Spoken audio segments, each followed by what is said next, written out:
How to fix black screen on iPhone 14. Hi everyone, welcome back to our channel Genie Guide. In this video I'm going to simply be guiding you on how you can actually fix the black screen on your iPhone 14, so make sure to watch the video till the end. So basically, if your iPhone 14 won't turn on, if it's stuck in black screen, first thing I'd recommend you do is to simply connect it to a power supply and then make sure to charge your iPhone, because in most cases a simple dead battery could be one of the reasons why your iPhone 14 isn't really turning on. So just make sure to connect it to a power supply and then see if that solves your problem.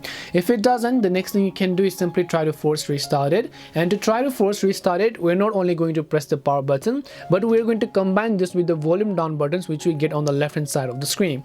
So basically I want you to go ahead and press the down button as well as the power button at the same time simultaneously until you see an Apple logo pop up. And then when you see an Apple logo pop up, it means that the iPhone is restarting itself. If it still doesn't help, I just recommend you take it to a nearby repair shop and then get help to solve your problem.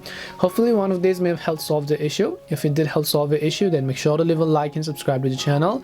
If you have any questions though, feel free to leave them down. Thank you very much for watching and see you in the next video.